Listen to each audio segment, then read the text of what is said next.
Hello, welcome back to my channel. ये हमारी adjustment in final account series की third adjustment की class है। फर्स्ट एडजस्टमेंट की क्लास में हमने क्लोजिंग स्टॉक और सेकंड एडजस्टमेंट की क्लास में हमने आउटस्टैंडिंग एक्सपेंसेस के बारे में डिस्कस किया था। आज की क्लास में हम प्रीपेड एक्सपेंसेस के बारे में डिस्कस करेंगे। So let's get started. Prepaid expense या फिर इसको हम अनएक्सपायर्ड एक्सपेंस भी बोल सकते हैं। पहले समझ लेते हैं कि ये क्या होता है। प्रीपेड एक्सपेंस का मतलब जैसे नाम ही बता रहा है, प्रीपेड पहले से पे किया हुआ एक्सपेंस, पहले से पे किया हुआ खर्च, मतलब कल जो खर्चा होने वाला है, जो इन फ्यूचर खर्चा होने वाला है, उसके लिए पहले से पे कर देना। पहले से ही हम पे अगर कर देते हैं तो उसी को हम बोलते हैं प्रीपेड एक्सपेंसेस। सो डेफिनेशन है, prepaid expenses are future expenses. Prepaid expenses क्या होती हैं? फ्यूचर की एक्सपेंसेस होती हैं, which are paid in advance. मतलब प्रीपेड एक्सपेंसेस फ्यूचर से रिलेटेड एक्सपेंसेस होती हैं और हम एडवांस में ही उसको पे कर देते हैं। Expenses which are not related to the current accounting year but to the next accounting year.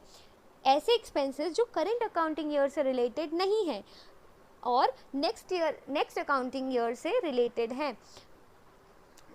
जैसे कि हम जानते हैं, हमारा अक्रूअल कॉन्सेप्ट ये बोलता है कि जिस साल की इनकम है, जिस साल का एक्सपेंस है, हमें उसी साल ही दिखाना है अपने अकाउंट्स में।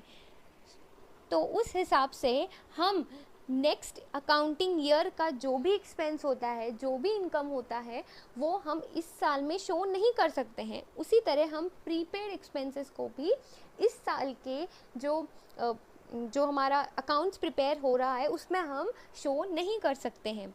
सो प्रीपेड एक्सपेंसेस एक तरह से हमारे लिए क्या है? असेट है। क्योंकि हमने ऐसे खर्चों के लिए पे कर दिया है जिससे हमें अभी तक बेनिफिट नहीं मिली है, जिसकी बेनिफिट हमें फ्यूचर में मिलने वाली है। और हमें ये पता है कि जिससे हमें फ्यूचर में बेनिफिट मिलती है उसे हम असेट कहते हैं। तो ये हमारे लिए क्या होता है? एक असेट होता है। सो एग्जाम्पल है रेंट पेड इन एडवांस। अगर हम रेंट पे कर दे रहे हैं एडवांस, जो नेक्स्ट अकाउंटिंग ईयर से रिलेटेड है, हम अभी ही अगर पे कर दे रहे हैं, इसी अकाउंटिंग ईयर में ही अगर पे कर दे रहे हैं, करंट अकाउंटिंग ईयर में पे कर दे रहे हैं, तो ये हमारे लिए क्या हो गया? एक असेट हो गया। ओके, हम ये सोच के पे कर देते हैं कि हाँ, अभी हमारे पास फंड्स अवेलेबल है, सो हम रेंट पहले से एडवांस में पे कर देते हैं। नेक्स्ट एग्जाम्पल है प्रीपेड इंश्योरेंस प्रीमियम। अगर हम जो इंश्योरेंस के प्रीमियम भरते हैं, कभी कभी हम पहले से ही कुछ प्रीमियम्स भर देते हैं, नेक्स्ट अकाउंटिंग ईयर की भी प्रीमियम भर देते हैं, तो उसको हम प्रीपेड एक्सपेंस कहते हैं। इसका बेनिफिट हमें नेक्स्ट अकाउंटिंग ईयर में मिलने वाला है, जो कि हमारे लिए एक असेट है। So next example, interest paid in advance etcetera. Interest मतलब अगर हमने किसी से लोन लिया है, या कोई भी पार्टी से अगर लोन लिया, बैंक हो सकता है, कोई भी अलग पार्टीज हो सकती हैं जिनसे हमने लोन लिया है और हमने उसका इंटरेस्ट पहले से ही पे कर दिया है, बल्कि नेक्स्ट अकाउंटिंग ईयर का जो इंटरेस्ट है वो हमने पहले ही इस करंट अकाउंटिंग ईयर में ही पे कर दिया हो, तो उसको भी हम प्रीपेड एक्सपेंस मानेंगे। सो ये जो प्रीपेड एक्सपेंसेस है, ये बुक्स ऑफ अकाउंट्स में दो तरीके से दिखेंगे आपको। फर्स्ट है, आपको ये दिखेंगे ट्रायल बैलेंस के अंदर, और दूसरा केस है, ये दिखेंगे आपको ट्रायल बैलेंस के बाहर। अब अगर ट्रायल बैलेंस के अंदर आपको दिख रहा है, इट मीन्स ये ऑलरेडी रिकॉर्डेड है, एडजस्टेड है। हमें ऑलरेडी पता है ट्रायल बैलेंस में जो भी इंफॉर्मेशन, जो भी डेटा अवेलेबल रहता है, वो एडजस्टेड रहता है। सो उसका सिर्फ और सिर्फ एक अफेक्ट होता है, या फिर वो जाता है ट्रेडिंग एंड पीएल अकाउंट में, या फिर वो जाता है बैलेंस शीट में। सो क्योंकि ये एक असेट है, तो ये कहाँ जाएगा? असेट साइड में जाएगा, बैलेंस शीट के असेट साइड में जाएगा। अब दूसरा केस देखते हैं, prepaid expenses not given in trial balance. अगर प्रीपेड एक्सपेंस ट्रायल बैलेंस में गिवन नहीं है, इट मीन्स ये एडजस्टेड नहीं है, रिकॉर्डेड नहीं है। सो इसको हमें क्या करना होगा? एडजस्ट करना होगा। एडजस्ट करने के लिए हमें एडजस्टिंग एंट्री पास करनी होगी। एडजस्टिंग एंट्री में हम प्रीपेड एक्सपेंसेस अकाउंट को डेबिट करेंगे और एक्सपेंसेस अकाउंट को क्रेडिट करेंगे। प्रीपेड एक्सपेंसेस अकाउंट को हम लोग डेबिट इसलिए करेंगे क्योंकि एक ये असेट है, और एक्सपेंसेस अकाउंट को इसीलिए क्रेडिट करेंगे क्योंकि हम जो एक्सपेंस मतलब जो खर्च हम कर चुके होते हैं उससे हम नेक्स्ट अकाउंटिंग ईयर का जो खर्च है उसको हम हटा देते हैं, तो एक्सपेंसेस हमारी घट जाती है, और एक्सपेंसेस घटती है तो क्रेडिट होता है। सो अब देखते हैं next. When prepaid expenses is given in trial balance, it has only one effect, asset side of the balance sheet, and when the prepaid expenses is given in adjustment, it has two effects. जब trial balance में होता है तो एक affect asset side में चला जाता है, और प्रीपेड एक्सपेंस अगर एडजस्टमेंट में होता है तो दो अफेक्ट होता है। एक फर्स्ट इफेक्ट होता है कि ट्रेडिंग एंड पीएल अकाउंट में वो एक्सपेंस से वो जो जिस चीज़ का एक्सपेंस जैसे रेंट हो सकता है, प्रीमियम इंश्योरेंस प्रीमियम हो सकता है, इंटरेस्ट पेड इन एडवांस हो सकता है, उससे हम जो नेक्स्ट ईयर अकाउंटिंग ईयर की जो एक्सपेंस है, जो प्रीपेड एक्सपेंस है, उसको हम रिड्यूस कर देते हैं, डिडक्ट कर देते हैं, माइनस कर देते हैं। देन नेक्स्ट है asset side of balance sheet में हम उस प्रीपेड एक्सपेंस को शो कर देते हैं। अब हम देखेंगे कि एग्जाम्पल। सो हमारा क्वेश्चन है, given in trial balance, rent paid in the year 2018 and 19 is 30,000. Trial balance में क्या गिवन है? Rent paid in the year 2018 and 19, मतलब हमारा यहाँ पे करंट ईयर है 2018 एंड 19। सो इस ईयर में हमने कितना पे किया है? 30,000 रुपीज़ रेंट का पे किया है। एडिशनल इन्फॉर्मेशन में क्या गिवन है?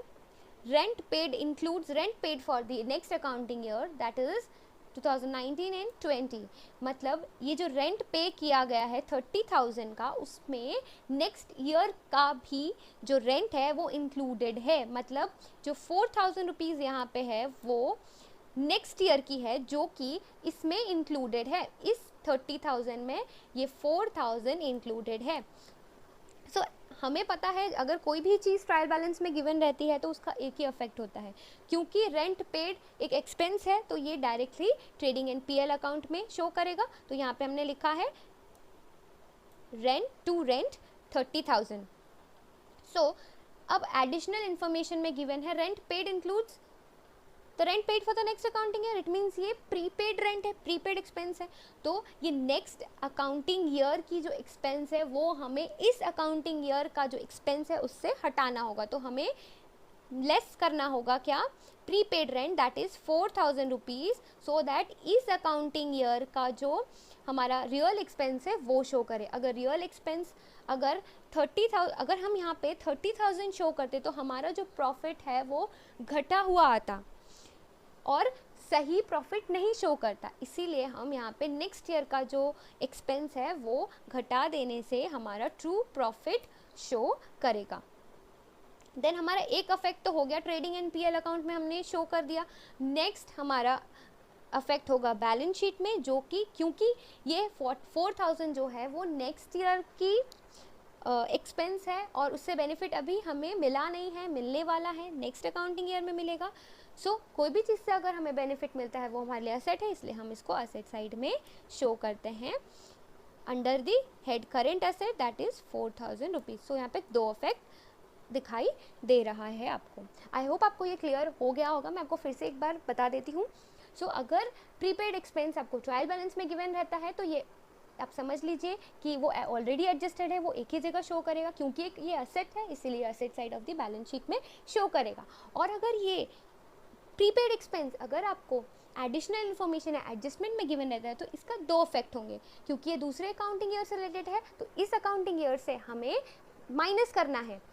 सो ट्रेडिंग एंड पीएल अकाउंट से हम रेंट से, इस एग्जाम्पल के हिसाब से रेंट से प्रीपेड रेंट हम माइनस कर दिए, और हम यहाँ पे क्या दूसरी जगह पे कौन सा इफेक्ट आ रहा है? बैलेंस शीट में हम असेट साइड में प्रीपेड रेंट को शो कर दे रहे हैं। सो आई होप आपको ये क्लियर हो गया होगा, और नेक्स्ट वीडियो में हम नेक्स्ट एडजस्टमेंट की बात करेंगे। Till then take care, thank you.